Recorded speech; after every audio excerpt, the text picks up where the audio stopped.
And so with that Bodhichitta in mind, we can do the verse of refuge in Bodhichitta. I go for refuge until I'm enlightened to the Buddha, the Dharma, and the Sangha. Through the merits of giving and the other perfections, may I become a Buddha to benefit all sentient beings. I go for refuge until I'm enlightened to the Buddha, the Dharma, and the Sangha. Through the merits of giving and the other perfections, may I become a Buddha to benefit all sentient beings. I go for refuge until I'm enlightened to the Buddha, the Dharma, and the Sangha. Through the merits of giving and the other perfections, may I become a Buddha to benefit all sentient beings.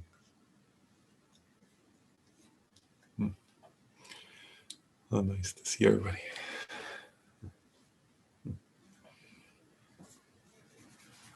Let's see. So we're on the chat. Last time we started the section on the Sutra School, or the Sautrantrikas.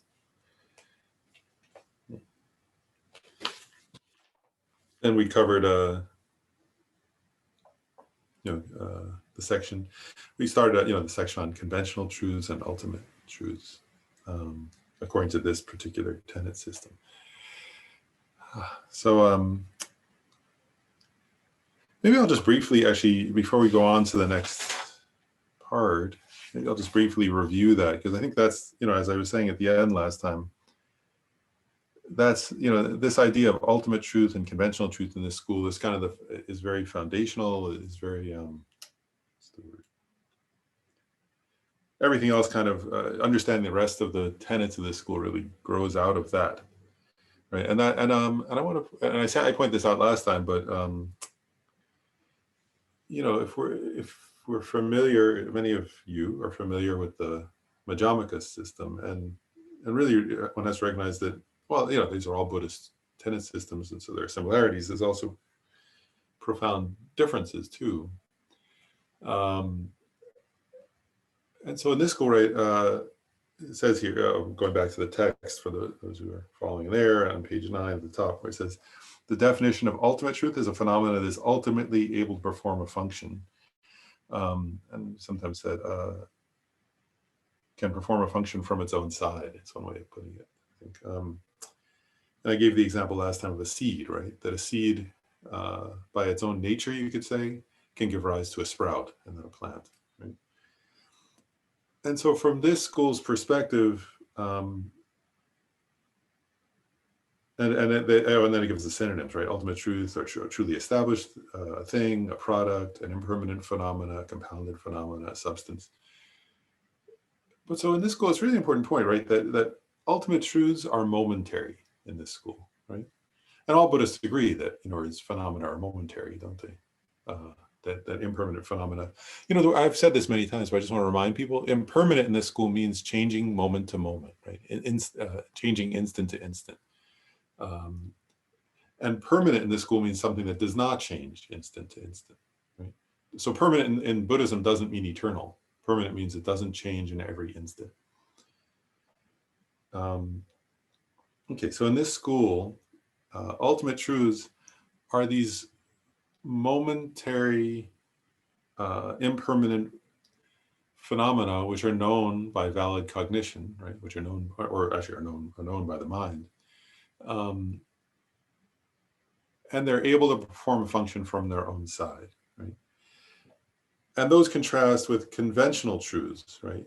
Which are, it says here, phenomena that are not able to perform a function from their own side, that are falsely established, they're permanent phenomena, and they're generally characterized phenomena. And one way of saying it is like conventional truths exist as concepts, or it says meaning. What does it say here? Generally characterized phenomena, or meaning generalities, they sometimes say. So these are like concepts, right? And one point is, why does I just want to bring this back up? Why does it say falsely established? Right? And the reason it says falsely established there is that, it's not that. So when we have a concept, when we know something conceptually, there is a sense in which we know it, right? In other words, if you have a concept, if you think there's an apple in my kitchen, or there's milk in the fridge, or whatever, it says truth, right? Because if you put milk in the fridge yesterday, and then you think, oh, I've got milk in the fridge, there's a sense in which it's true, right? Conventional truth. There's a sense in which it's true. Like, in other words, you're right. You put it there and it's there. But it's also falsely established in a particular way, which is that we mistake our concept of the thing for the thing itself. Right? We mistake our mental image of the thing for the thing itself. And the mental image of the thing is not the thing, right? And we do that all the time, right? With all kinds of phenomena. We mistake our mental projection of a thing or a person or object or whatever for the thing itself. And so this school is quite profound, right? What it's getting at is that we have these direct perceptions, right? In the moment, you see a visual, like, so in other words, like if you're walking in the store and you look up and you see apples, so you see an apple sitting there, right? And you decide you want to, whatever. I mean, so you see the apple, right? That's direct perception. And according to this school, that's an ultimate truth, right? And then what happens is, like, then you have all these, like, whatever, depending on then we have all these concepts, right, about apple. And we confuse our concepts with the object itself. So that's the sense in which it says here, falsely established, is that what's false about it is that we confuse our concepts about a thing with the thing itself. Now, one point I just want to make very briefly is, actually all Buddhist schools would agree that we do that one day. Of course, what Madhyamikas would disagree with is that the apple in and of itself is an ultimate truth, right? Madhyamikas wouldn't agree with that part, but they would agree that we project onto things, that we have concepts that we overlay onto objects. And one other point I want to make is, actually, I think I can't remember if I said this last time or not, but I think it's an interesting point that what is called an ultimate truth in this sense, in this school, right? A truly established thing, a thing that's able to perform a function from its own side, that exists in a way that's not merely labeled by the mind. So the ultimate truth in this school is the object of negation to a prasangika Madhyamaka. So it's one way, actually, if you're interested in Madhyamaka, one way of understanding the object of negation, the thing that that's false, according to prasangikas, is to understand what's the ultimate truth in this school. So it's just an interesting sort of thing to reflect on. But okay, anyway, so that was just a summary of what are ultimate truths and conventional truths, just a review. And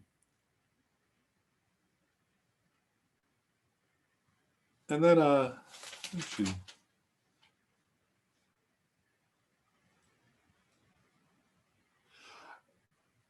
I also want to actually, while we're on that, this will help connect to the next point, is so there's this idea that, right, that this school presents, that ultimate truths are able to perform a function from their own side, right? And I gave the example, right, like a seed, which can give rise to a sprout. Whereas your idea of a seed will never give rise to a sprout, right? And then, like an apple, right? In this case, if we're relating to an apple as food, an apple can perform the function of satiating hunger, right? If it's planted out in nature, it can perform the function of giving rise to an apple tree or something, right? Whereas your idea of an apple can't satiate hunger and can't give rise to an apple tree. So they can't perform a function from their own side. Your concept of those things. I was thinking about a question Sujata raised last time. I just wanted to say something that's related to that point that I wanted to address a little more deeply, just because I thought it was a good question. I think I answered, but not fully. Sujata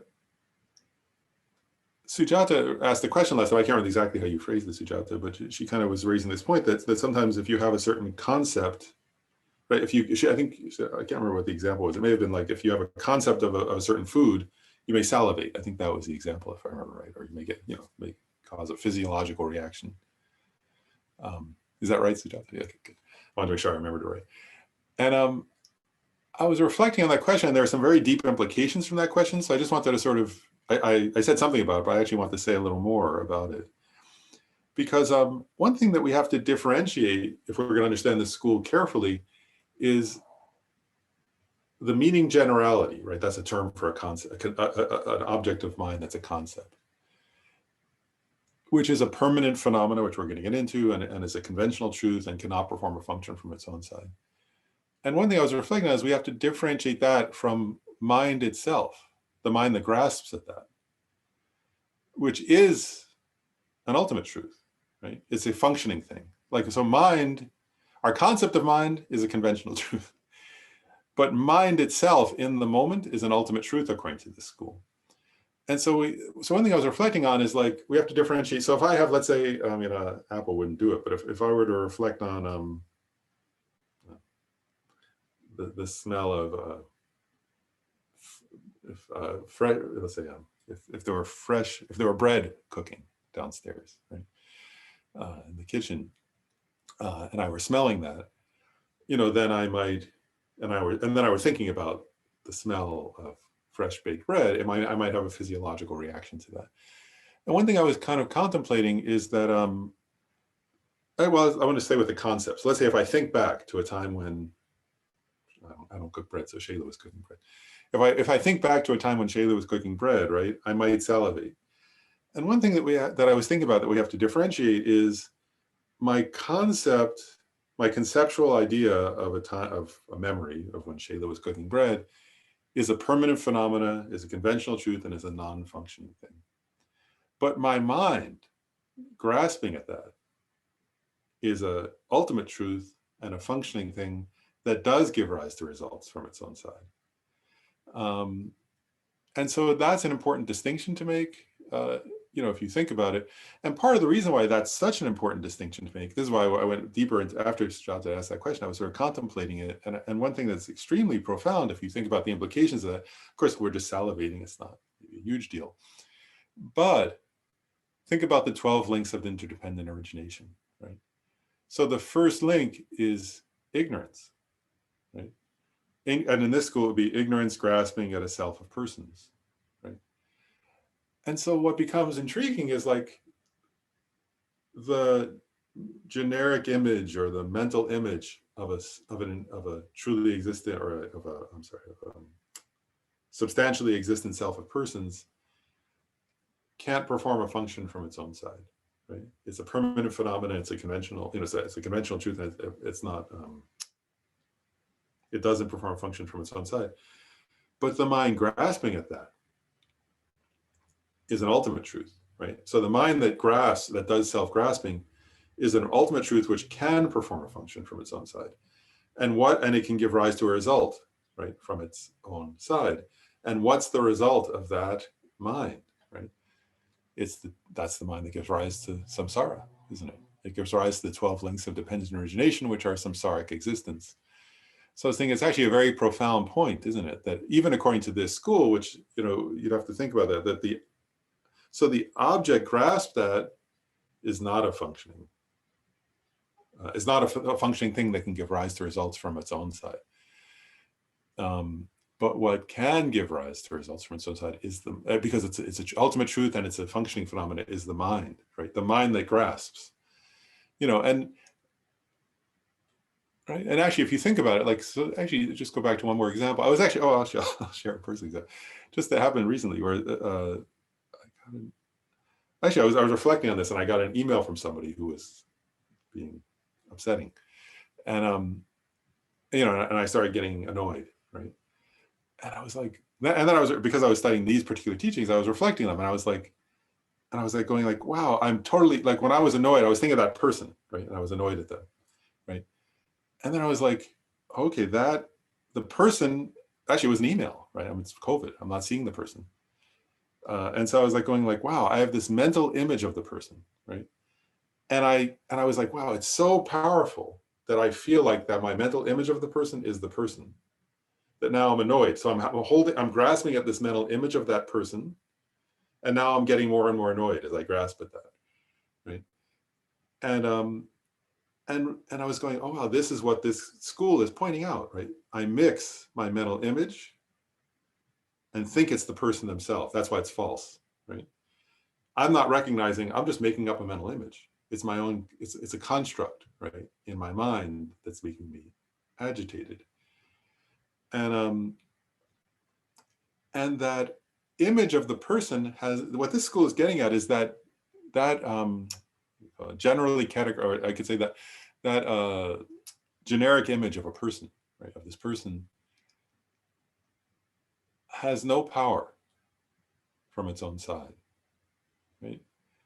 But my mind grasping at that, right, can give rise to agitation. It could give rise, and I was like, wow, if I keep going, it could give rise to hatred, it could give rise to anger, it could give rise to all kinds of negative karma, right? And then I would do negative karma because of, not because of the mental image itself, but because of my grasping at it, right? So because my mind would grasp at this image, if I were to stay in that, then eventually I might say some harsh speech, right? I would give rise to anger, and then I would say something harsh. And all of that would be because of the mind grasping that confuses the mental image with the thing itself, right? And as this school is pointing out, the thing itself is an impermanent, momentary phenomena, whereas that thing I'm grasping at, this mental image, which I'm confusing with the actual person, is a mental construct and that's why if you go back, falsely established, right? So that word falsely established is very powerful, right?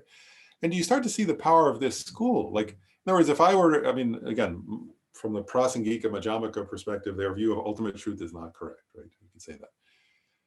But if you actually realize what this school's saying, right, well, then you won't get so, I wouldn't get so agitated, as I did when I got that message or something, right? Like I would be, it was because I wouldn't be, because I wouldn't, what's the word? Actually, what's the ultimate truth in that moment, right? I was like looking at a screen, right, which is light and dark, whatever, colors, right, on a screen. And there was a slight change, right, because a new email came up. It was like a different shade of color and a different shade on the thing. And then there were letters, right? So that moment of eye consciousness, seeing a change in color, in this school's ultimate truth, right? Which ultimately exists in this school, right? But all the rest start, right, where the mind starts to go, oh, this person said that. Oh, they're like this. Oh, that's all, what's it called? Falsely established. But anyway, so you get that point though, just with Sujata's code. I think it's a very important point that in this school, it's really important point that these, I'm going to call them, I don't know, we'll get into more in a minute about what these are, but I'm going to just say for now, the concept, I'm going to say the concepts. That in this school, concepts in and of themselves don't have the power to perform function, but the mind that grasps them is a functioning thing, is an ultimate truth, and does give rise to results from its own side, because it is an ultimate truth phenomena. It's a functioning, impermanent, compounded phenomena, which gives rise to results. So you can also differentiate that. And actually, it was interesting. I just that's, I think that's an important distinction that's not usually pointed out in the actual text, but is clearly true, right? Mind is one of the examples of a thing that performs a function, an impermanent, compounded phenomena. Whereas we're going to get in a minute into more about these things of what are concepts. But you have to differentiate, though, the concept from the mind that grasps at the concept in this school. Sure, Shintan. So I'm thinking about it from a practice perspective in terms of the way sort of Burmese Vipassana meditation looks at this, right? So let's say your knee is, you're 2 hours into a sit and your knee is screaming, and you go to the teacher and they say, you're breaking it down. So that's you labeling, pain. And really, if you get all the way down to these little kalapas that they say are moving around, then there's no pain. But there are kalapas moving in the moment. At any moment, there are actual. This is the question. So would this school say there are these like maybe I'm mixing things up, with these indivisible particles that are actually moving around. And it's just the mind perceiving this conglomeration of temporary things as pain that is the false piece. Does that make sense? Let me ask you, because one thing is like the indivisible particles, like that would be true according to the Bodhichitta school. Mm-hmm. The Sautrantika school doesn't assert indivisible particles. You know, so they do assert particles, but they wouldn't say they're indivisible. That's unique to the Bodhichitta school. So this school would more say, you know, like if it's your knee, let's say, is your example, right? That, you know, that they would agree that the body's made of particles, right? You know, which science would say they would say there are particles, they're just not indivisible. But so this school would say, right, that, you know, how they would say, you know, yeah, they would say in that moment, right? I mean, your perception that I guess in that sense, it's a tactile, right? There are different ways of knowing. So that one's not a visual or auditory, it's a tactile, right? Sensation. Right, that the individual instant of sensation in your knee is an impermanent phenomena, right? Is a compounded phenomena and is an ultimate truth. Yeah, but that then your label about it, like this is pain, this is bad, this is, you know, you might think, oh, this is dangerous, I'm gonna, you know, whatever, all these other things, like, you know, those would be conventional truths, right? Which are, and in which we start to get a concept of, actually, it's already there, isn't it? We get a concept of knee, which is different from the ultimate truth knee. That's where they would go, is that, like, you know, and then all the other things, all the other concepts come from that. That then there is, in the instant, there's a sensation, right?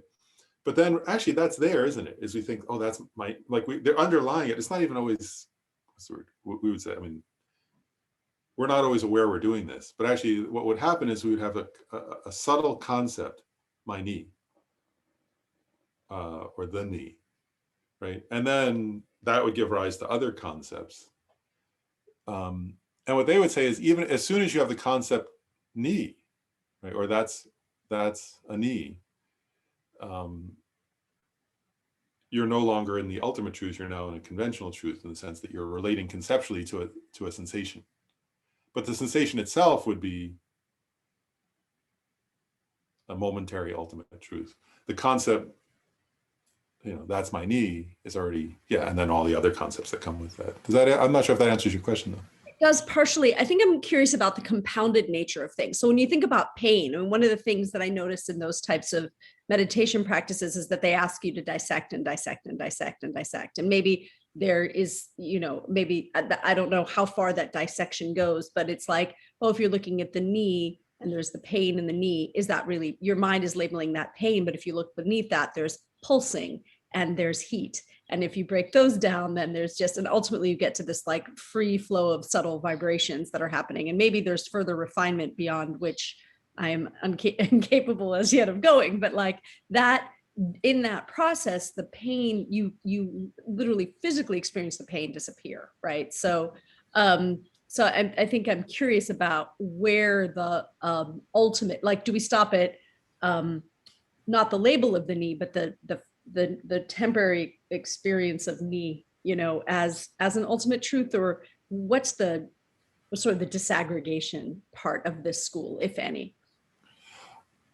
That's a good question. You know, I'm not really, I think it would be, I actually think when you were describing it, right, like if we're saying, like at the point where you're conceptual, like there's a point where, as you were describing the process you were just describing, right, where a person would be conceptually breaking stuff, like saying, oh, that's heat, or oh, that's pressure, or oh, that's whatever.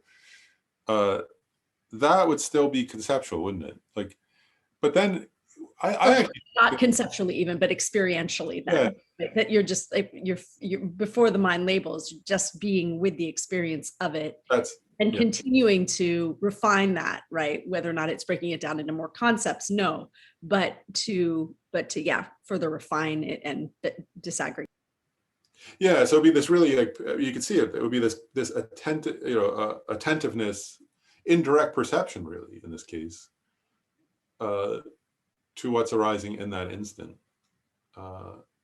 That would, yes. And at that point, there's nothing else to do, you know, in that sense. I mean, we'll get to about the self. You know, their focus ultimately is the nature of the personal self, which we'll get to later in this chapter. But yeah, no, at that point, I think that that's enough. So you were to stop at that point when you're in the moment and you're experiencing that momentary, whichever sensation.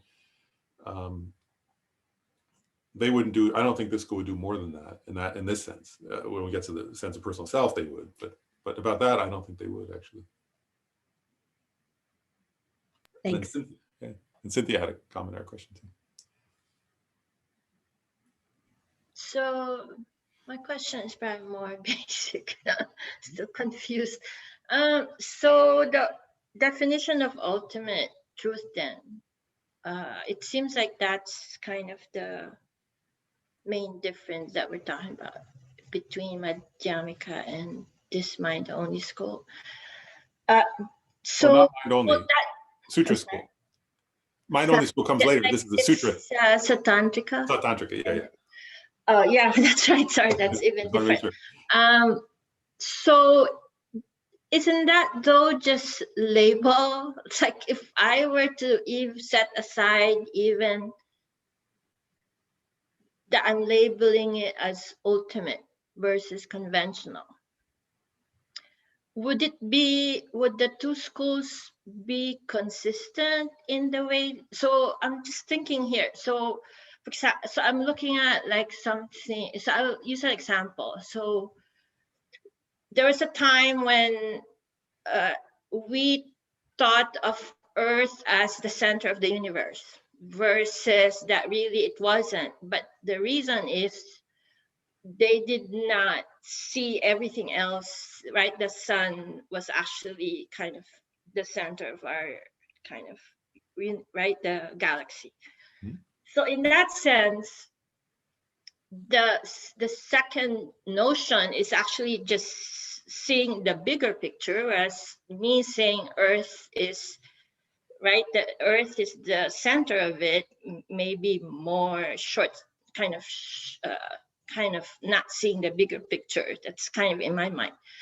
But in essence, both are seeing the Earth as the same, except the folks seeing the Earth as the center is limited in the way they're seeing the rest of the.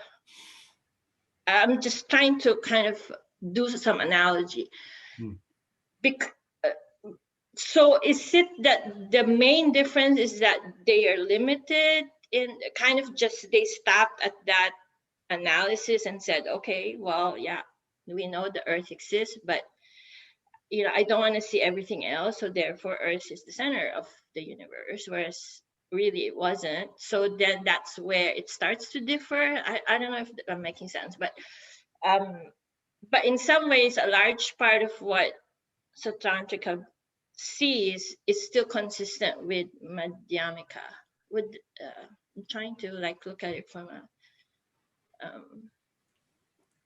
1,000-foot view or something.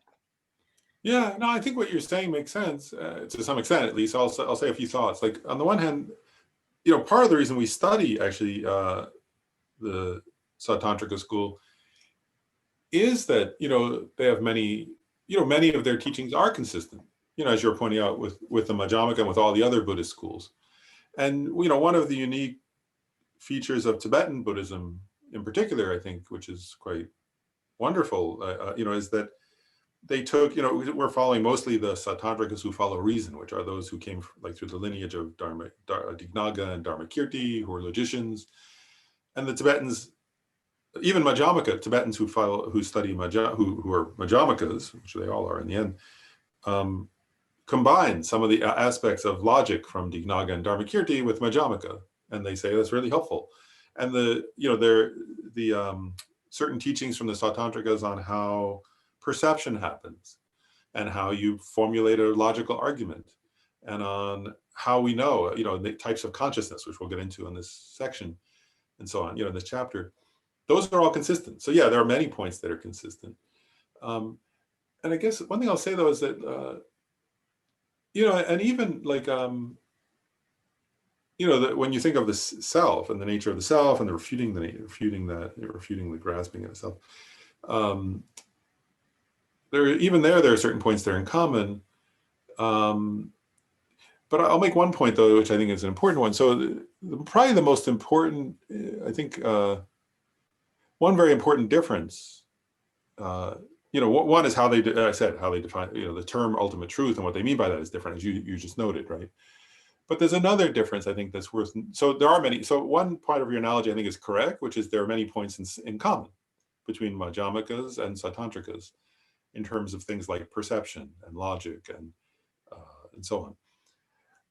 But there's a very important difference, I think, so I'll just point it out, which is, there are two actually. One is, you know, Nagarjuna, who founded Madhyamaka, says, as long as we grasp, he didn't use these exact words, but he says in his text essentially, as long as we grasp at a truly existent aggregates, then there will be grasping at a self.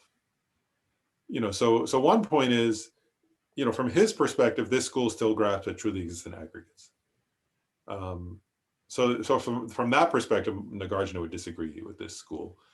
But also in the end, right, like if you think of, I'm going to point this out because I think this is on a practice level, it's an important distinction. When you meditate, you know, if you meditate on emptiness from a Madhyamaka perspective, right, and actually we're going to get into this, I'll say actually use the proper term. What you're actually meditating on is a non-affirming negation. So in other words, you're giving rise to a sense of let's say, personal self, right? And then, you know, you've done this process where you search for it. Like, is it one with the aggregates, or is it different than the aggregates? And is it, you know, and so on, right? And you do some kind of ultimate analysis and you come to a point of not finding, right? And then you're in this space-like, they call it a space-like negation, right?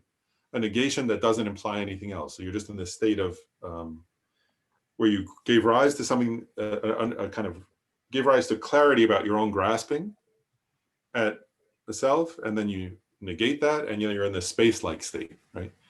Whereas this school, actually, when you meditate, now they don't say emptiness, they would say selflessness. In this school, when you meditate on the selflessness of a person, you don't enter into a space-like state like that. Mm. You actually stay with the momentary experience of the, right? In other words, you don't negate the momentary experience of the aggregates, right? So they would be noting, like Sujaz was pointing out, right? They might be noting in that instant, right? Whatever, their breath, or the pain in their knee, or the sensation of their body on the seat, or the breeze brushing against their skin, or something like that. They would say within that experience, there is no substantially existent person, right? But they would stay with the momentary sensations of the present moment. Whereas a Madhyamaka, if you're caught up in the momentary sensations like that, then you're still grasping. So just on a practice level, there's a difference. Does that make sense? Yeah. One, you're in a kind of space-like state of, not space-like in the sense of spaced out, but space-like in the sense that you've negated the object of negation. Whereas in this, you know, and there's a kind of a nothing but that emptiness appearing to the mind.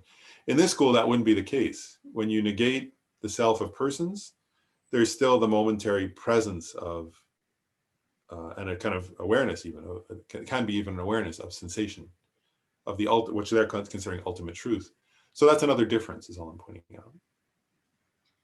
Yeah, and when you taught the and like when you were talking about the when we were going through the Lamrim, you did mention that it's still important to get to that point of that meditation, right? And in the way they do it, because it's a step towards. Yep. Okay. Yeah. Yeah. So this would be helpful to get to that, but it's a different, you know. But yeah, that's right. Thank you. Well, now, this is directly related, so it'll be good to go into the next step. So the next distinction they draw is they say, sorry, so we're in the section of this chapter, right? Remember, there are 7 points of each section, so we're on point 4, the way of asserting objects. So I went through the most important distinction is ultimate truth objects and conventional truth objects. But now the next point they make is another way, it says here, another way of dividing existence, right, or existent phenomena is into negative phenomena and positive phenomena. And this is something that may be new to some of you, I'm not sure, but we'll go into it. It's important. This is important in all of Buddhist, from this school on up. This will be an important distinction. So this is a kind of concept, I guess you could say, that will appear again. And is it a really, is an important foundation in Buddhist philosophy, you could say. Right, so there are negative phenomena and positive phenomena. And then it says, the definition of a negative phenomena is an object realized by the awareness apprehending it by way of eliminating its object of negation. And it says the definition of a positive phenomena is an object realized by the awareness apprehending it by way of not eliminating its object of negation. And so, first of all, some people may have not heard this distinction much at all, or others may have just heard it in the context of the object of negation in the sense of emptiness. But here it's a broader, that emptiness would be an example of that, but this is a broader point, I guess I'll say. And this actually, Paul Stevenson was attending these classes in person, but now he's doing something else, so he's watching them online. But he kept asking about this, right? I don't know if you remember, for those who were there, in the Bodhichitta school, he kept asking questions about how negative phenomena, concepts are negative phenomena, or object of negation.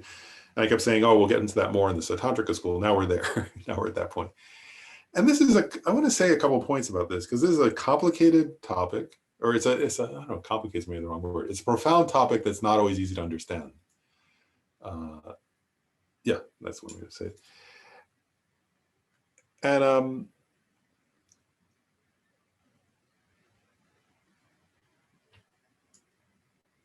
yeah, I'm trying to think where to. I'll start with this.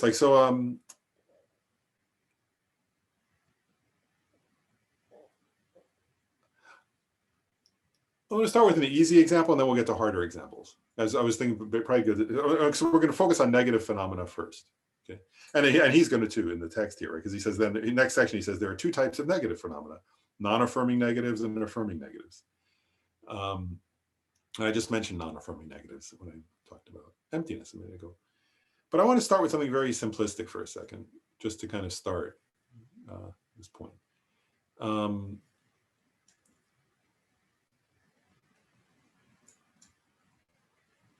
So I'm going to give, I'm trying to go to the simplest example.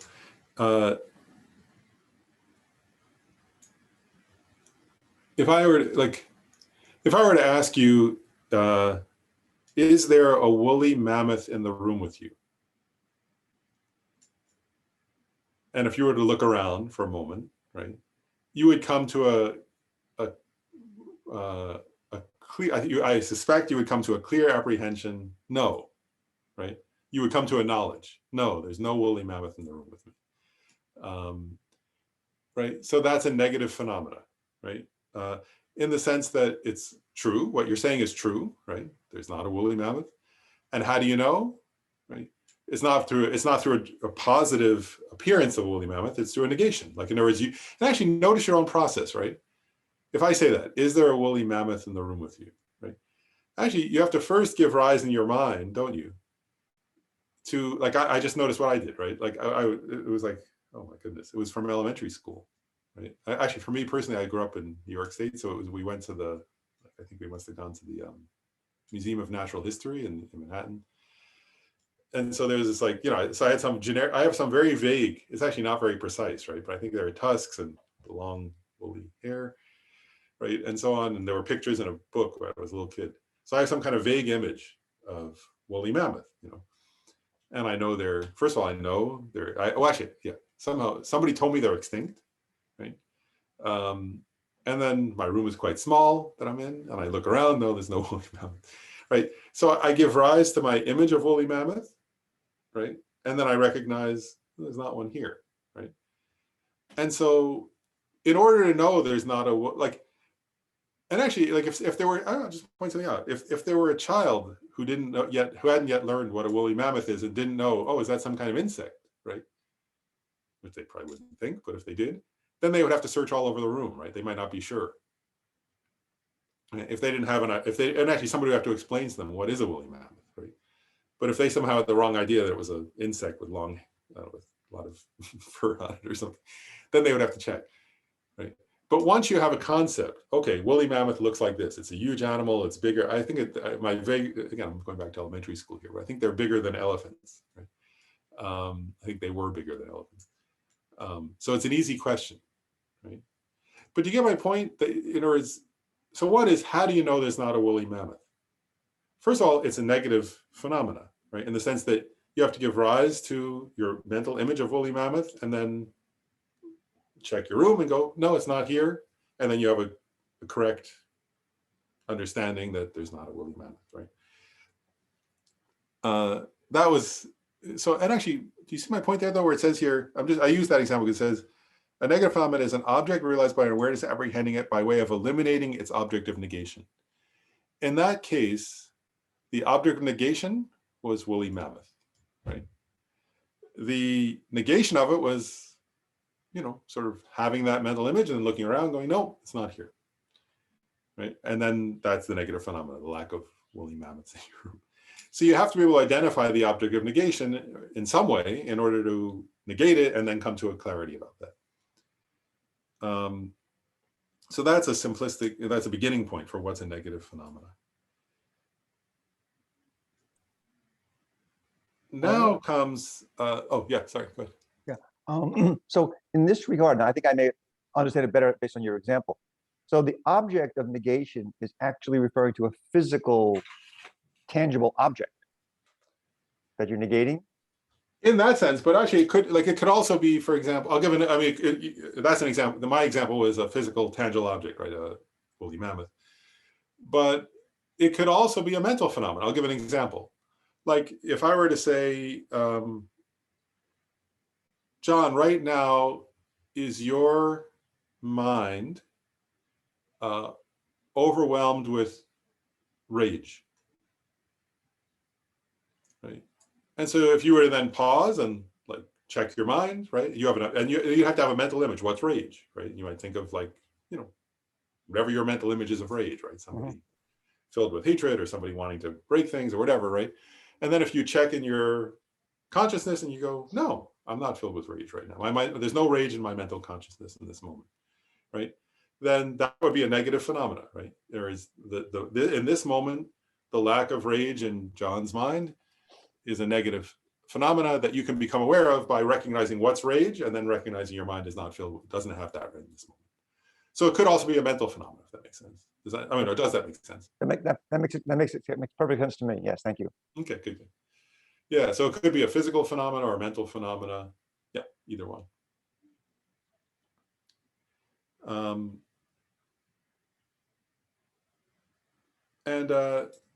So up to that point, so you give rise to the object of negation, you negate it, and then there's no rage or there's no woolly mammoth in my examples.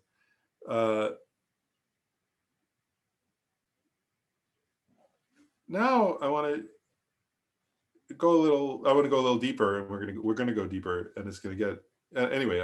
But actually, in order to go deeper, I want to ask Jody a question. Jody, you asked a question that's going to relate to the next point, and you raised something in an email to me. Do you want to say it out loud just so people know? Because I want to actually answer your question as part of this next step. Well, what I raised in the email was that when I had this class through Lama Tsongkhapa Institute, we were told to add the word explicitly in front of eliminating. So it's an awareness apprehending it by way of explicitly eliminating its object of negation. And then for positive, the way of not explicitly eliminating. And I'll let you talk. To me, that is a hugely different thing, but I'm not sure if I'm understanding. So I just, Jody had asked me that question on email, and I sort of thought it was a helpful question. So I just wanted her to repeat it. I thought she'd say her question better than I would say it. But so we're just going further into negative phenomena now. So I think her question helps us do that. So I'll say the next point then. And actually this, I'll share, like, I've been thinking a lot about this whole issue of negative phenomena. So I actually called and had a chat with Tashi and Gyime Khyentse Rinpoche about it. I was like asking questions because I was like, oh wow, I really want to make sure I grasp it correctly, because it's a humongous topic actually. And getting to Cynthia's point, it's a topic that the Sautrantikas raise, but that's important all the way through the Prasangika Madhyamikas. It continues on. It's an important topic. And so I was kind of talking about this point about explicitly or whatever, and with Khyentse Rinpoche, and what he was pointing out, which I think is interesting, is that when we say eliminate its object of negation, it's known by eliminating an object of negation. With the example of is there a woolly mammoth in your room? It's quite easy, right? You look around, there's no woolly mammoth, and that's negated. But then what we're about to get into is in this school, in the Sautantrika school, and actually in other schools too. And actually, and this continues on. As again, I like, Cynthia, your point about the flat, the earth and the center of the universe, because this point about some of these points I'm about to raise about conceptual ways of knowing apply to all the higher schools as well. Some of the points I'm about to make.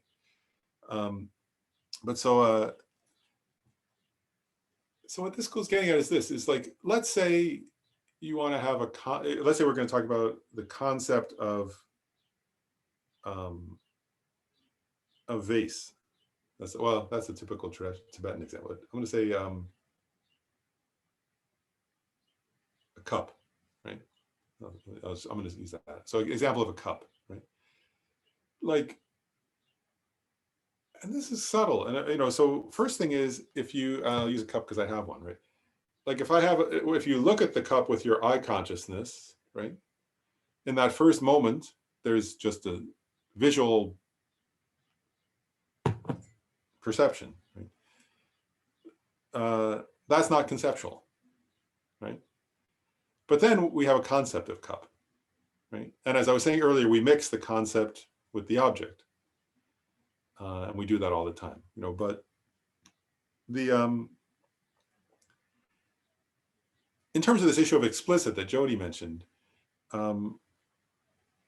your concept of cup, right, has to, and there are different words they use. I was like looking at different translations.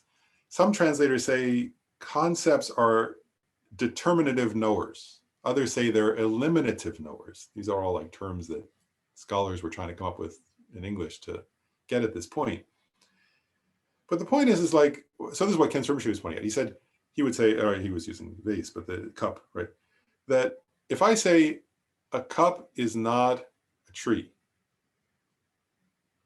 that's true, right? But that's not enough to differentiate. I said differentiative knower or eliminative knower, right? That's not enough elimination or determination to know what a cup is, right? So if I tell you, if you didn't know what a cup was, and I said, a cup is not a tree, that eliminates something, but it's not enough to clarify what's a cup, right? And so the idea of, we sometimes say explicitly or directly, right? Eliminating its object of negation. There are different translators who say different things. What they're getting at is that you have to eliminate everything not cup, right? So it's not enough if you say a cup is not a tree, a cup is not a vase, a cup is not a car, right? That's a start, but that's not enough to know what's cup, right? And then to have an accurate generic image, we'll call it, that's the term they used in this text. To have an accurate generic image of cup, you have to be able to eliminate everything not cup, right? And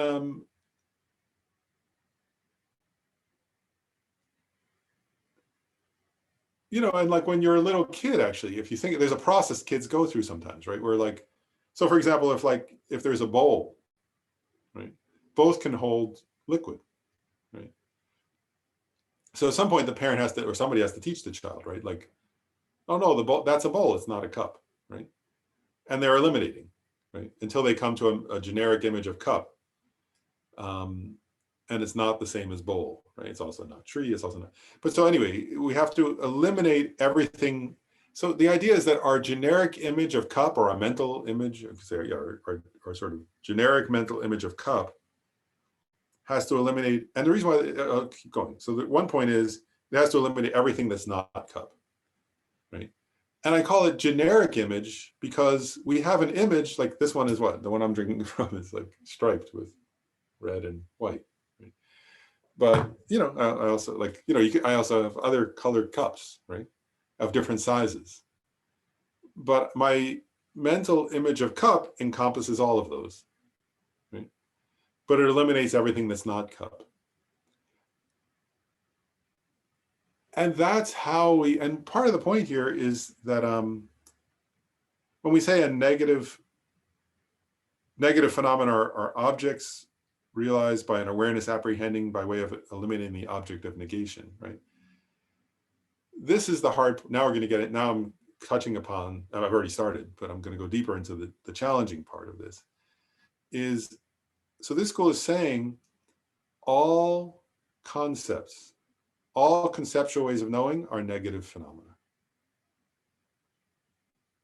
So all your concepts are given rise to by way of eliminating what's not that.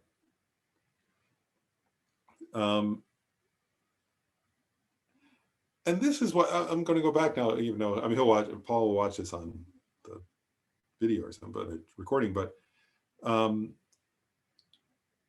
that's part of what he was asking at, is he was saying, well, wait a second, like to him, it was confusing in a way. I think, I don't know, maybe I'm speaking for Paul, but for me, it was confusing at times, right? Because it's like, because if you think about the implication of that, right? If all concepts are negative phenomena, right?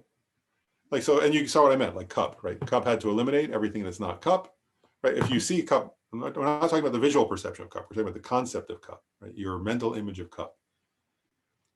That the way, what this school is saying is, and what Buddhism is saying, is that the way we get to concepts is by eliminating everything that's not that, which then creates a kind of mental image, right?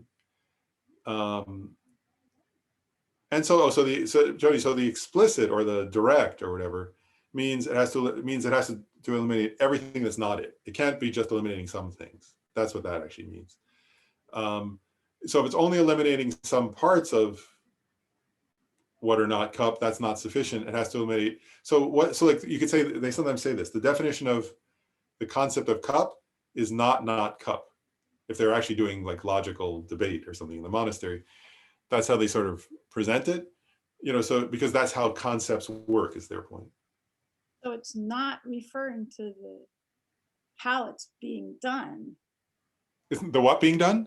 The explicit isn't, I was taking the explicit to mean like I'm intentionally sitting here thinking about it that way, but that's not it. No, yeah, that's not it. It's a good point. That's not, yeah, what it really is that it explicit means it's eliminating everything that's not that thing. Yeah, that's the meaning of explicit, or yeah, explicit in that sense. And I double checked. That was one of the points I double checked with Kensei Rinpoche to make sure it was correct, and he said yes, that's, or he said that's how you that's what that means. So it's eliminating, yeah. So explicit would mean eliminating, yeah, everything that's not that. So again, yeah, cup would be not cup, right? And what it's getting at is it's a negative phenomenon, the concept. And what, if you think about this, now I don't know if other people will. I find this, I still find this, I've always found this slightly disturbing. I still find it slightly disturbing. So our concepts then are, going back to definition of conventional truths, right? Our concepts are permanent, meaning they don't change instant by instant, right? Part of the reason they don't change instant by instant is that they're negative phenomena, right? They're not functioning things. And And we confuse them with punching. And this is part of why it's disturbing, I think, for me, is that it's my ignorance. I confuse them with the actual thing all the time, right? And because I confuse them with the actual thing, I think they're impermanent. I think they're, you know, like, I think my concept of that person I was annoyed with is that person, right? And that person's impermanent. So I grasp at my concept of that person, right? And then when somebody says, when this Buddhist school says that's permanent, that's a permanent phenomenon, meaning it's not changing instant by instant. It's an eliminative knower. It's a negative phenomena. That seems so against my, what seems to be my experience, which is, you know, because I mean, that would mean it's some concept that I came to by eliminating what's not that. That's not what I'm mad at. I'm mad at that person, right? Or whatever, you know, just giving an example. This school is saying all your concepts are like that. They're eliminative knowers, or they're negative phenomena, which are conceptual and therefore, as it says here, are permanent phenomena, right? And are established, are falsely established. Falsely established means you tend to confuse them with the thing itself. And so I'll just share actually a little part of what I'll just, continuing on this point. I was saying to Khenpo Rinpoche that when I was sort of raising, I went back and I was like, you know, I studied this before, but I was like, okay, I want to double check, because I was like, it just seems so wrong to me in one way. And so I said to Khenpo Rinpoche, I said, like, well, if I think of a dancer, like if I think of a dance, right, I have a mental image of a dance, like, and so there's movement, it seems impermanent. And he said, the concept of dancing is not a dance.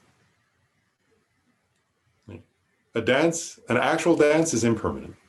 The concept of dance is permanent.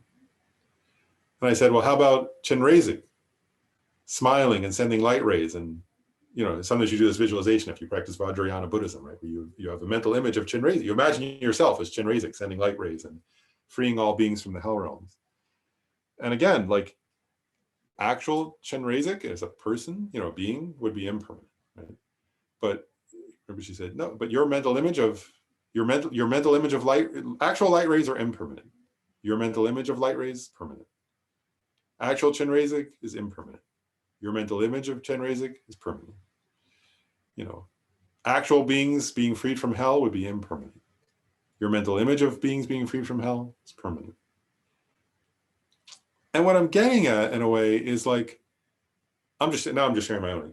That was the teaching. What I'm just trying to get at, though, in a way, is like how much we confuse our mental. One point is how much and how deeply we confuse our mental images of things with the things themselves. And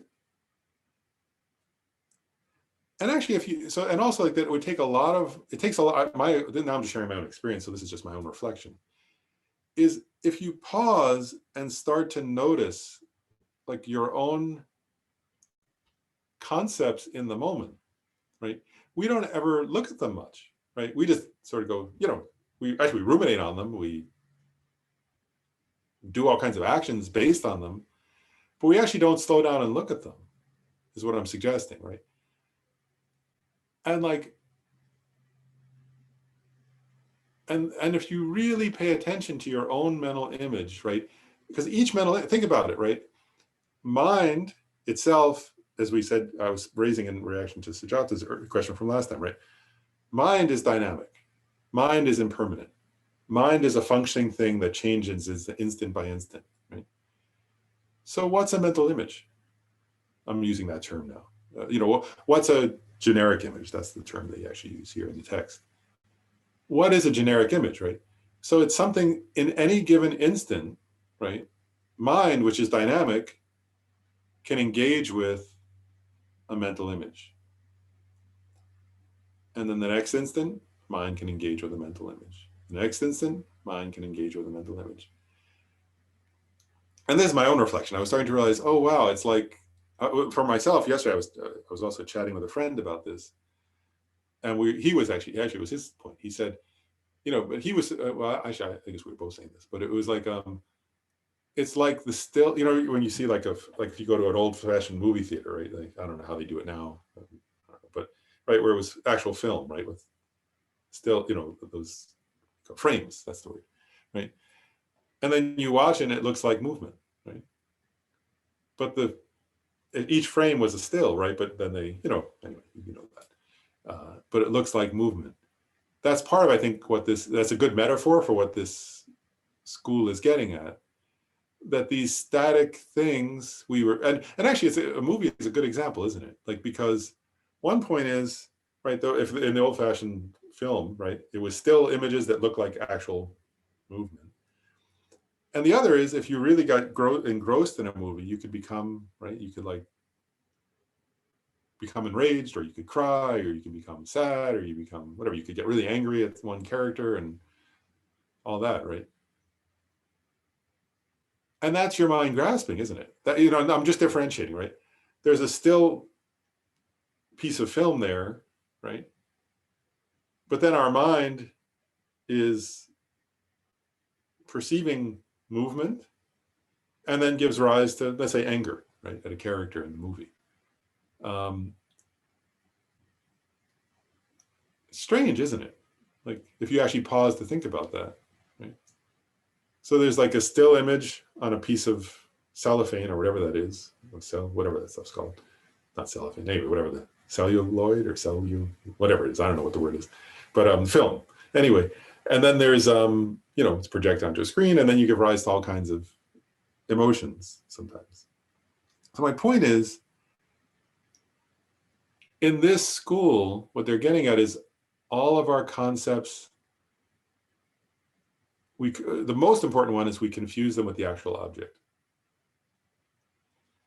But then these are negative phenomena, right, which are created mentally by way of negation.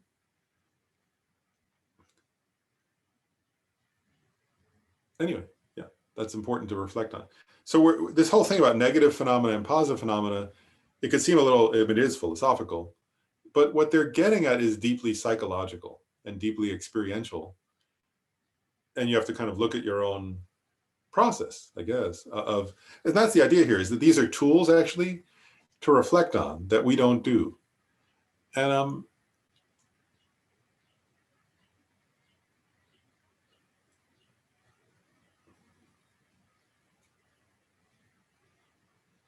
anyway, I guess I'll just say it. So that's, well, maybe I'll describe affirming negatives and non-affirming negatives, and then I'll pause and see if you have questions.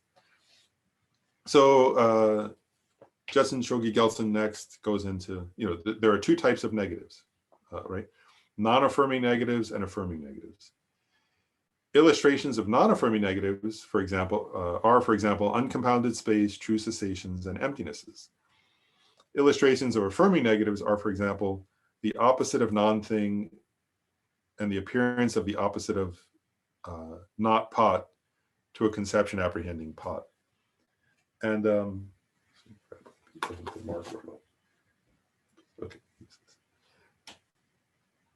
So first I want to just say a little bit, what's a non-affirming negative and what's an affirming negative. So a non-affirming negative, and this some people may have heard before, right? But a non-affirming negative is where you negate an object of negation and it doesn't imply anything else, any positive phenomena. Right? And so I'll just use the example of uncompounded space, right? The definition of uncompounded space in Buddhism is the lack of obstructive contact, right? The lack of obstruction, the lack of physical obstruction. So they're not saying, and uncompounded in the sense it's not the space inside a cup, right? It's just space in general, that's that which is unobstructed, right? And what they're getting at is that's a conceptual, that's how that, in other words, I can visually perceive the space inside a cup, you know, by looking at the cup, right? But uncompounded space, you know, so there is this idea, if you think of what is uncompounded space, it's the lack of contact, it's the lack of obstruction, right? That's a concept. And it doesn't imply anything else, right? There's not some positive phenomena there. It's just a negation of obstructive contact, right? It doesn't imply color, it doesn't imply shape, it doesn't imply emotion. It doesn't imply anything except a lack of obstructive contact. So it's a negation that doesn't imply something else. Right? And the word space just means that, the negation of obstructive contact.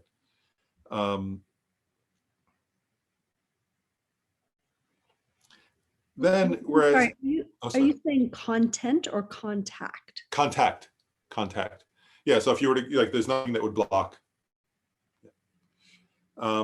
Whereas affirming negatives are a negation that implies something positive. And sometimes, actually, I was sort of pausing about this. I was thinking like it's a cultural issue. I was actually pausing to think about this. The traditional, in the monastic texts, they often use this example. They say, Devadatta was a cousin of the Buddha who disliked the Buddha, so he's not a positive figure in Buddhist history or something. So the monastic text on the issue of affirming negatives, I was sort of thinking about a cultural difference, because they would use an example of an affirming negative, where they would say, they might say, the example would be, very fat Devadatta never eats around other people, or never eats during the day. And they would point out, the implication is he must eat a lot at night. But I was sort of reflecting, I was like, oh wow, Tibetan culture doesn't have the same associations to fat. So I was like, wow, that would seem culturally insensitive in America. But I was thinking of Tibetan friends who would say, like if I lost weight, they would say you lost weight, but if I gained weight, they would immediately say, oh, you look really fat. Now I was like, and it had no implication that if a person who grew up in the U.S. had said that, I was sort of like, oh wow, like so in the monastery it would seem natural for something to be able to say that. I was like, oh wow, so it's like, I don't know if that's culturally insensitive in one context or another, but anyway, I was thinking about the texts that sort of say that. But anyway, an affirming negative is where you negate something, but it implies something else. Does that make sense? It implies a positive thing, right? Anyway, and so there are many, many examples of affirming negatives.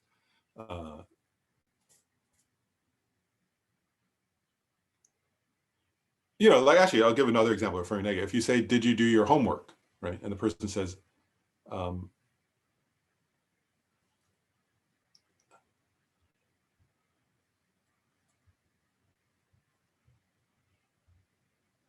actually, no, that's not a good example, is it? That would be a positive statement.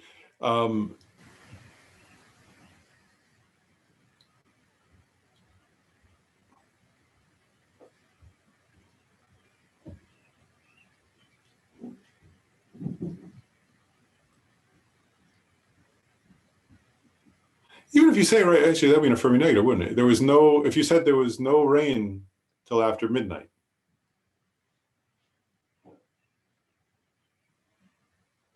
Right. It's implying you're not saying there was rain after midnight, but it's implied, isn't it? I mean, there are many sentences you can make up that are affirming negatives. So anyway, I'll go back. I'm sort of making it too complicated. So non-affirming negatives, you negate an object of negation, but it doesn't imply anything else.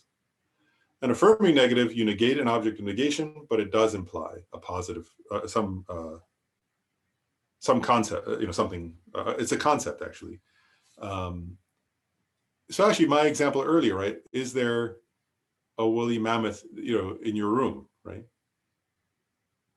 Actually, that would be a non-affirming negation, wouldn't it? There's no woolly mammoth. It doesn't imply there is something else, right?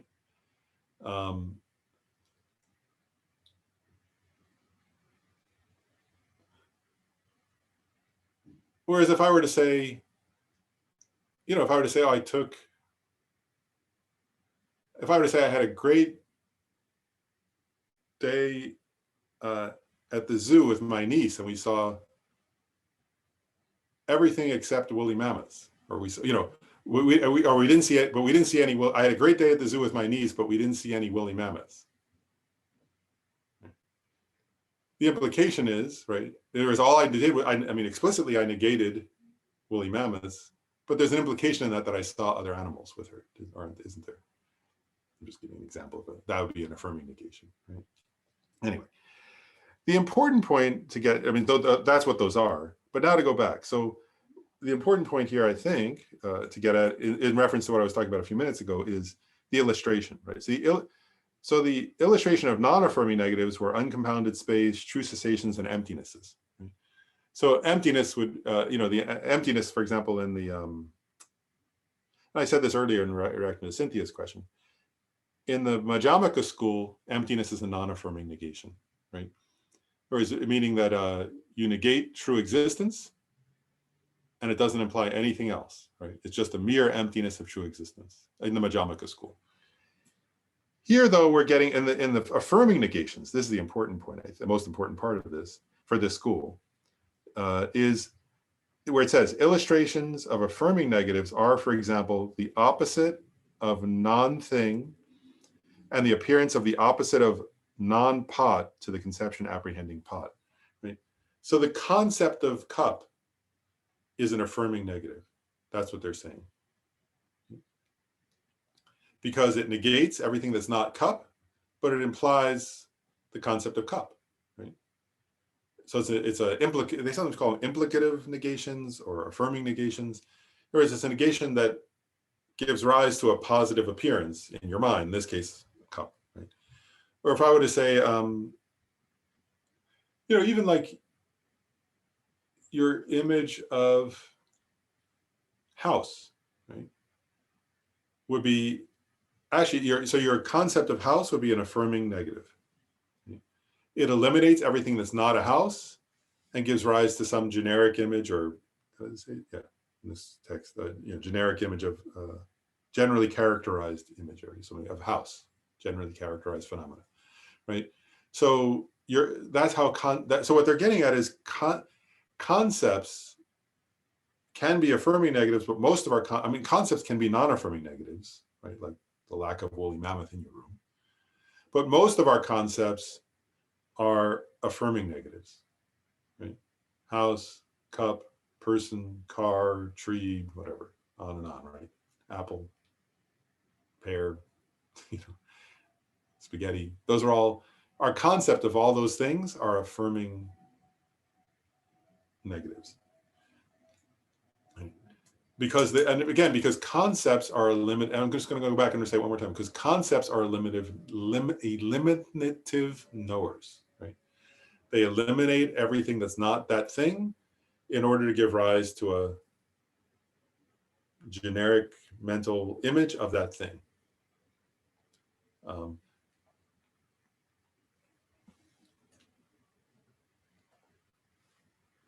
And again, I just want to pause, and then we'll go on, but I just want to pause and say, that's really, that's worth, that I want to suggest a homework, not like something to hand in, but is to try actually relating to your own experience of mental images, reflecting on that point. Does that make sense? In your own internal introspection, like to actually notice your own actual mental images of people in your life, or of things that you like, things you don't like. And just notice how we confuse them with the actual object, and actually try to see if you can get in touch with, wow, that's an eliminative knower, or that's a non-affirming, that's an affirming negation. That's really interesting, I think. It's like, that's useful, actually. You start to go, wow, like, because most of us, I don't think, hardly anybody ever thinks about that. Hardly anybody ever notices, right? How we confuse our concept. If we're lucky, if you're Buddhist, right? If you're Buddhist and you actually try to practice, you might have tried that sometimes if you're like really attached to somebody or something, or if you're really angry at somebody or something, right? Then maybe you've tried that. And otherwise, we don't usually try it, right? But like right this moment, like think of a person in your life. Right?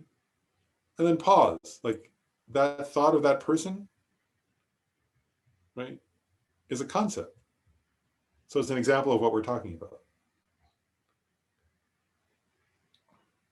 Think about your home. That thought is a concept. It's an example of what we're talking about. actually think about your country.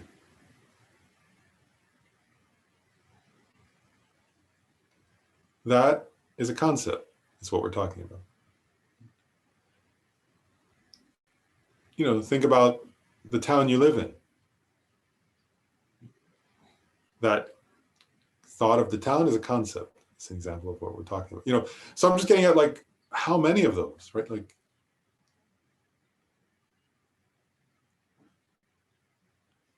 you know, I just did like just now. I was like, I mean, I don't think at least I'm thinking of this topic, and I thought of my mom, and like, wow, it feels like when I think, I mean, you know, because I've known her from before I was born, right? When I think of my mom, it seems like that thought is the person. It's a concept. It's an eliminative knower. It's a, right? It's not the person. It's permanent. That concept is permanent. Meaning not changing instant by instant. Meaning it's a negation.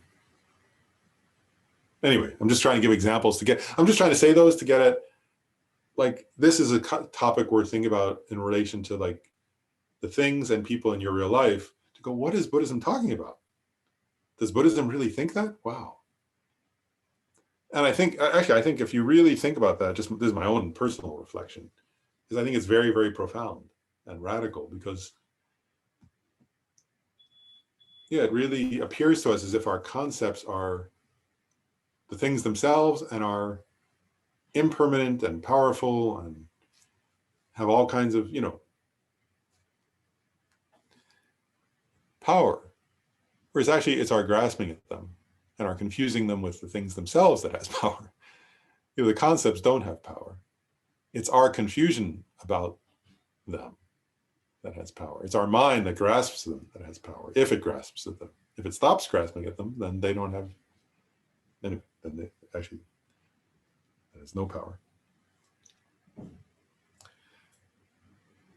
Maybe I'll pause there, and we can go on. And those are like the key points. Any questions about that before I go on? Sujata. I'm confused about permanence in relationship to these concepts, and particularly when I'm thinking about complex things like people. How do we, I don't understand the most distilled version of, so like there's a person in my life right now who a month ago was the person I've always seen them to be, and now they are dying. And like suddenly they're this completely other person, right? And I'm trying to like think about that person, like it's just so hard to, like I'm watching impermanence of my concept of this person, right? Their strength, their vitality, their energy, their who they are, right? So I guess I'm trying to whittle down to like, you know, or even like think about my mother, like, you know, I feel different ways about her on different, like it feels that my very basic concept of her is different. So I think I'm having different. What do you think? It changes, right? So like, I think I'm struggling with the idea of the permanence of, like with that, I could see like this blue chair that sits in my living room, right? That feels like that's a kind of permanent concept. That chair in my living room, like wherever I am in the world, I see that chair in my living room as that chair in the living room. But other things feel really, it's hard for me to get down to like, what is the basis of the concept pre layering of, you know, these elaborations of like who my friend is, or, you know, how I feel about my mother, the difference between the feeling and the concept. Does that make sense? So I'm having a really hard time identifying the base level of the concept that is permanent. Woolly mammoth is easier, right? Because it's gone and I have the exact same image from elementary school.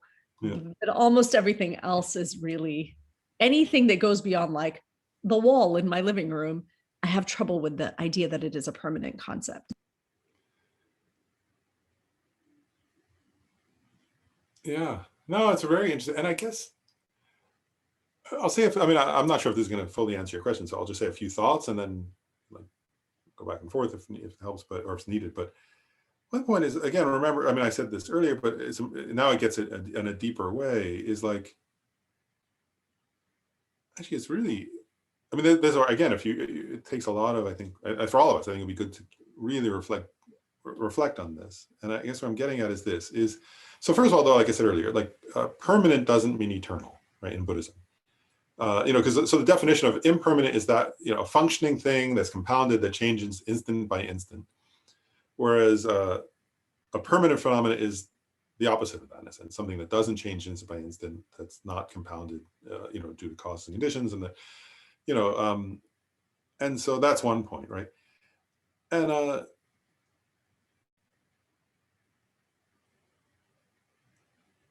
so one point about people is, that's in line with this idea of permanence, is that our concepts about an important person in our life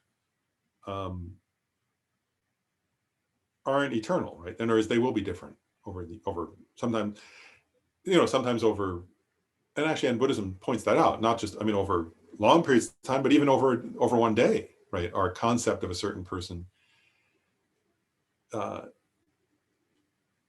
can be very different. And what I want to suggest reflecting on for all of us, in relation to your question, Sujata, but also just, I think it's getting at something very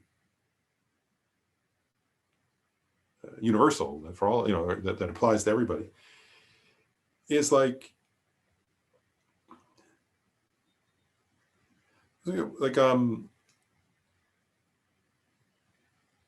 I actually want to go through it step by step for a second, just, and this is not from the formal teachings, but just my own reflection a little bit, but is, there are many things that happen, aren't there? Like, so one is, like, let's say I have a certain, even the way you said it, right? Like you said about your friend, she was who I knew her to be, I think is how you said it, or something like that, right? Like, in other words, so anyway, like, so maybe we have a certain, it's actually complex, isn't it? Because, like,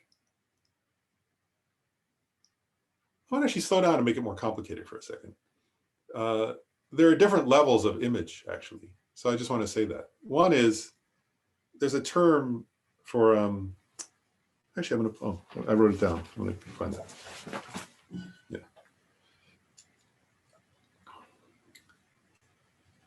This is from Lottie Rinpoche. I'm actually going to read a quote that's going to help get at some of the depth of this point.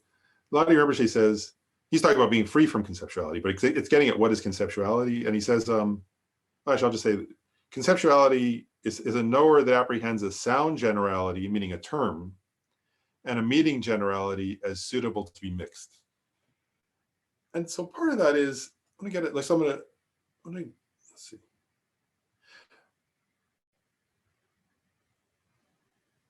And so actually it's disturbing in a way, if you think deeply about this, right? That we have all different concepts, like, so, like,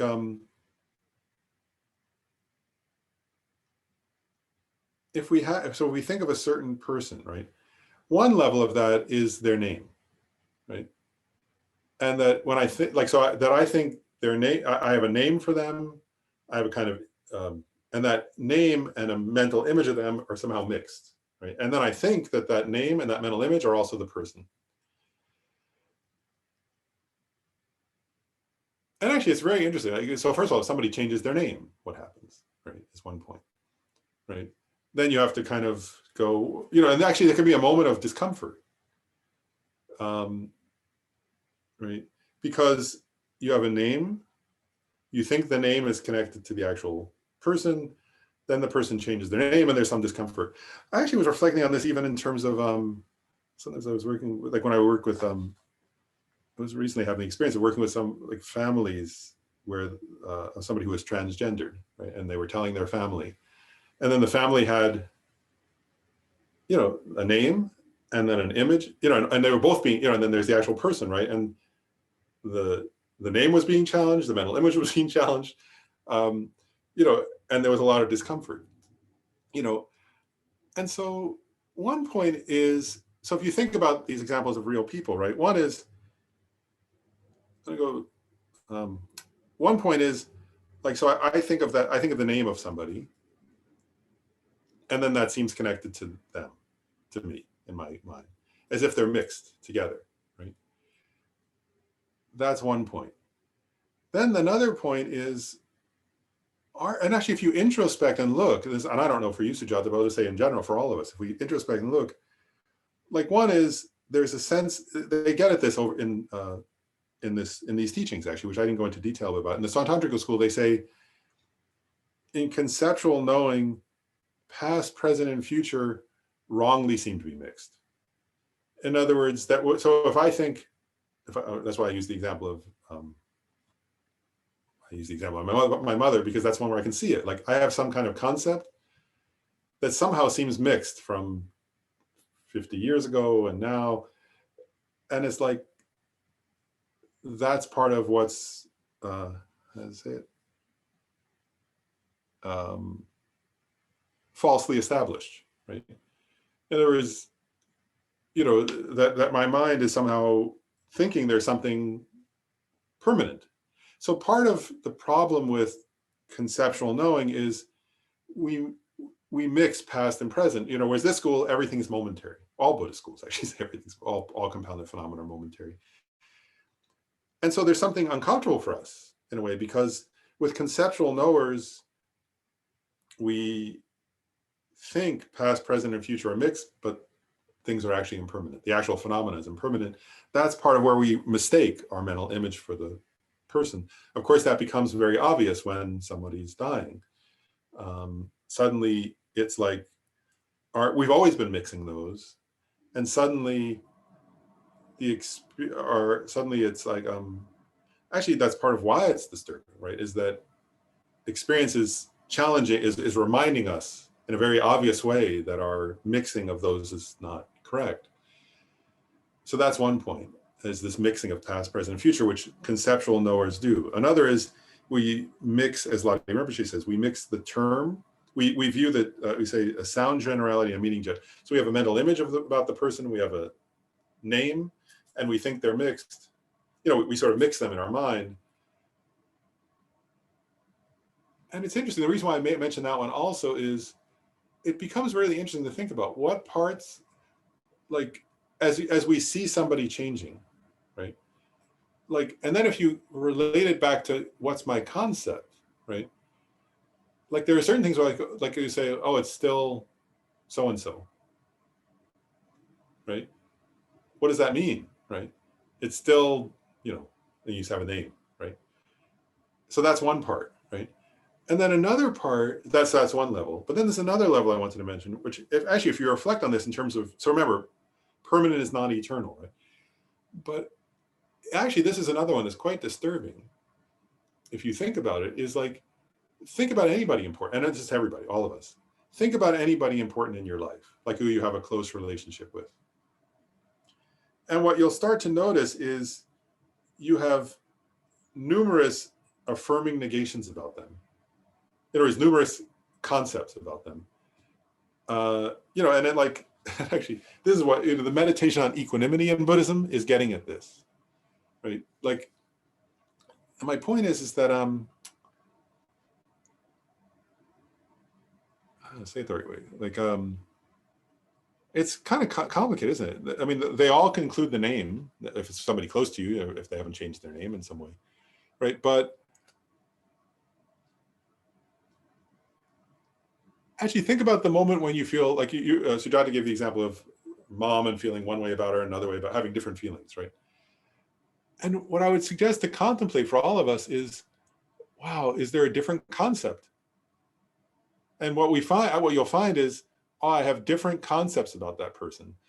And actually what's kind of disturbing, if you really check, this is my own reflection right now, but I'll just share it, is like when let's say it the right way. Like if I find somebody in a given instant, if I find somebody annoying, let's say I'm annoyed with somebody, right? Then I have a certain concept about them.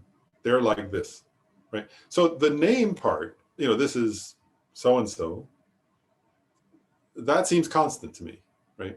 That seems permanent. And then I think they're annoying, right? From their own side. Of course, that's my concept, right? It's a concept of them, which is mixed with a word, some words or something, but it's a certain conceptual image of them.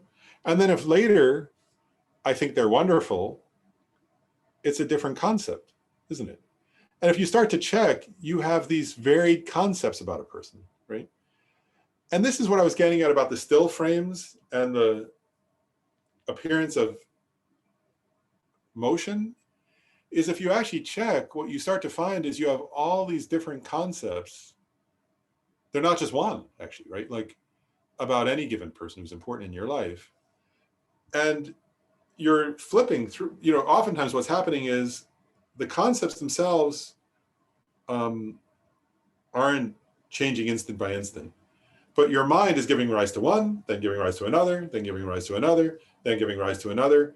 And your emotions are therefore changing based on these different conceptual images, I'll call them. And then sometimes, like, it's funny, isn't it? Like, so we mainly relate to people, sadly, through our mental images, through these kind of conceptual images. And then every now and then the other person bursts through, right, by actually being themselves. And then sometimes we have to we just create a new mental image. Oh, they're like that, and then we create some new mental image about them, right? And then we say, oh, they're like this, and then we hold on to that mental image, right? And then we think that's them, or that's, and it's quite disturbing. That's what I was getting about disturbing in a way, is like, and then we think, oh, I thought they were like this, but they're really like that. Now I know, right? And actually one was a mental image, now the other is a mental image, right? Or conceptual image. I should say conceptual image. They're all conceptual images, right? Connected to the name of that person and to some kind of eliminative, also that you still know they're not, that Bill isn't Mary or something like that, right? So it's still not a sense of eliminative knower. But you see my point there is like we sometimes create new conceptual images about a person also. But it's funny, then we create that one, and then if you check, actually, you'll see certain conceptual images about any given person, like we have a set of them. And actually, like, and then we add sometimes a new one, right? And actually, you could actually make a list, probably. What are my main conceptual images about so-and-so? Right? And if you really reflect on it and go, wow, they're all conceptual images, right? And they're permanent in the sense of not changing instant by instant. They're negations, they're affirming negations. Whereas the person, going back to this differentiation, the person themselves is a positive phenomenon, or their aggregates anyway. I would say it that way. Their aggregates are a positive phenomenon, right? Whereas their body is something that functions, that's not known by, if you have a visual experience of their face in a given moment, that's a positive phenomenon, right? Whereas your mental image of them is known by way of negation and affirming negation. I don't know if that answers your question, but I just wanted to share those different parts of a reflection on it. I think I need to do some more reflecting on how it is that, so going back to just Chenrezig, and Chenrezig is impermanent, but the concept of Chenrezig. But so as I learn more and more about Chenrezig, my concept feels not permanent. And I think I need to understand sort of like in any given moment, a conceptualization is not changing. Maybe I'm having trouble with the idea of how is it multiple concepts versus a changing concept, right? So that's the changing moment. To my mind, it still feels like your concept of something is changing. Yeah. But I've written down the word that the concept of Chenrezig is permanent. I'm having trouble with now I'm learning that Chenrezig is holding a rosary. So now my concept has changed somehow, like something, so I'm struggling with that.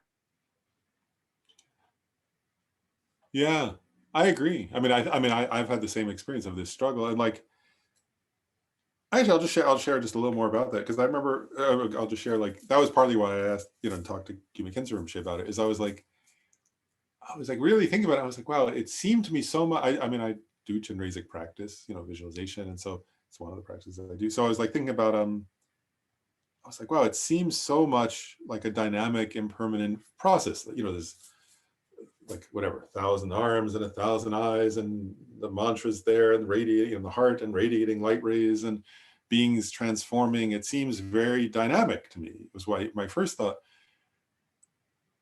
And then after talking with Khyentse Rinpoche and then really noticed, I actually went back and did the meditation, but was watching more closely and was going like, because he had made these points and I was like, oh, wow, like light rate. I was like, I was confusing. I was like, it really did. That's why I was sharing this experience, this example of like watching the movie and then the individual still frames or something is like, what's my concept of light ray?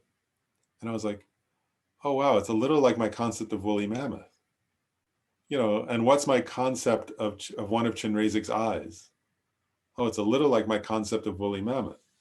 What's my concept? And then I was like, what's my concept? I was like, oh, but hell beings are transformed into Chenrezig. I'm like, well, what's my concept of a hell being? And I was like, oh, it's about as precise as my concept of a woolly mammoth. I saw these old Tibetan drawings of hell beings and read some stories and sutras. And it's about as, going back to my example of the woolly mammoth, I was like, oh, wow, my concept of hell beings is about as dynamic as my concept of, you know, hell being and woolly mammoth are about as dynamic as each other.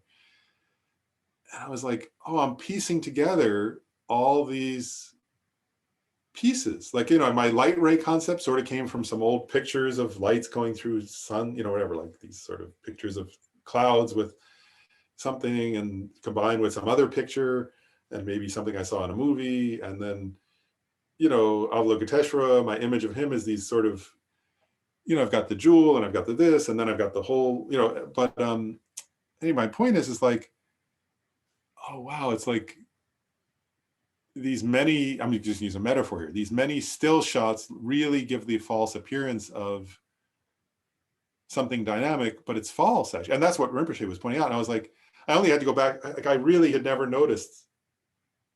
And it's like that, isn't it? You know, when you see somebody who like, I remember putting it even more simplistically, when, you know, when people do a series of drawings and they flip through them, and like a cartoons, and then it looks like somebody's walking across the page, but it's really a bunch of still shots. I was like, oh, wow, my sadhana of Chenrezig is a bit like that. And I never knew it before. I just thought, well, I'm doing the visualization the way I was taught it, you know, and the way I do it or something. But yeah, that's why I mean, I wasn't planning to use woolly mammoth, but I think the woolly mammoth is a good one because it does seem is like, you know, that even my various images of my mom are, again, kind of like the woolly mammoth. It's just there are many of them. With woolly mammoth, I only have one. You know, with somebody like my mother, I have many different images. And so I combine them in ways that seem more dynamic. That's what I think, that's my own reflection.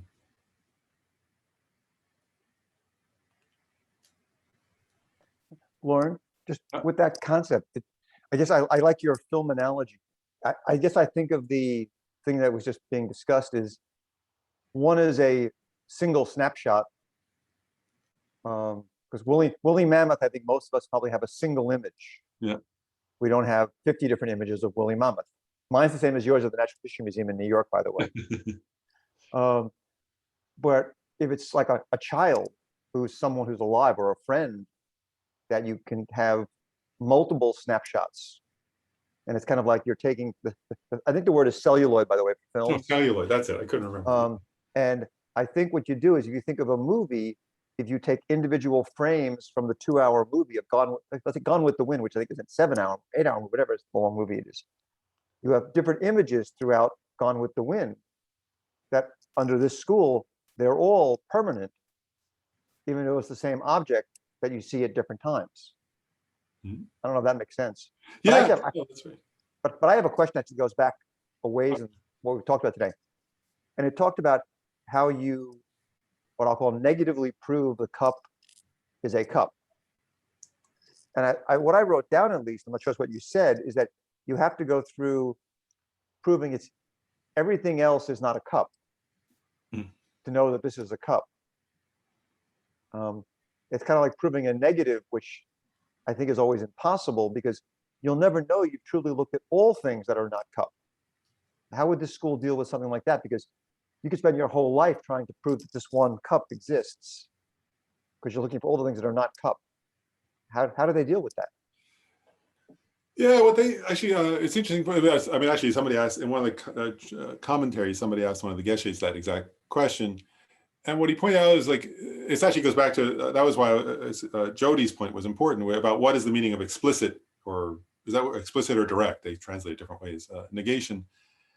And what they're saying is like, you don't have to, in other words, of course, you don't have to go through every single phenomena, because as you point out, you'd never be done. But actually, if you think of like, actually, I would give a simplistic example for a second. I remember once, many years ago, there was a Geshe who had come from Tibet, from, I guess he'd been in Tibet and then come over from Nepal. And he saw for the first time he was in America, and for the first time in the US, and for the first time he saw a raccoon, and he had never seen one before. And he said, "Is that a dog? Like, that's a strange looking dog. Is that a dog?" And somebody said, "No, it's not a dog. It's a raccoon." Right. And like, it was interesting. Like, you could see, actually, I mean, I think it was an example of this knowing by way of negation. Was like, you could see he went, "Oh, okay, raccoon." Right. And then he memorized the word, and it was interesting. He verbally had to negate dogness from it. Right. But that was good enough. In other words, like, that was enough to negate all other, whereas all he had to explicitly talk about, all he had to, explicitly is the wrong word, all he had to verbally say was, "Is that a dog?" And the person had to say, "No, it's called a raccoon." And he kind of looked at it for another minute or two, or whatever, and then that was good enough. He didn't have to say, "Is it not a tree? Is it not a Mack truck? Is it not a building?" It was like that all those other negations were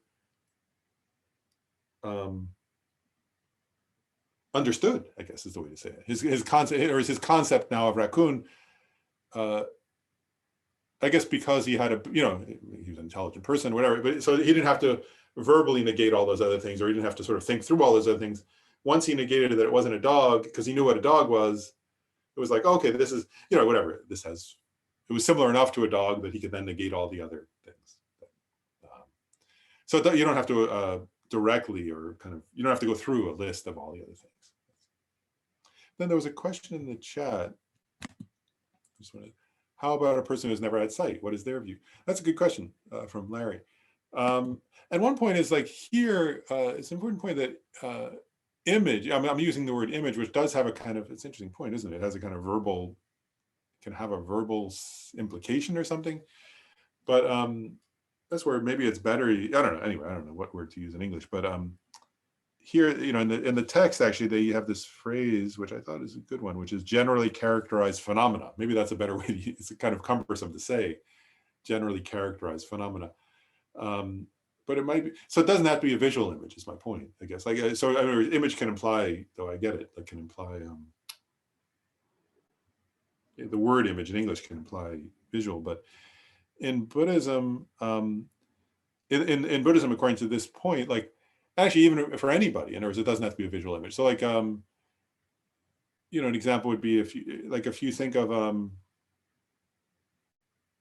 like a conceptual knower would be, what is, you could say coldness. Right?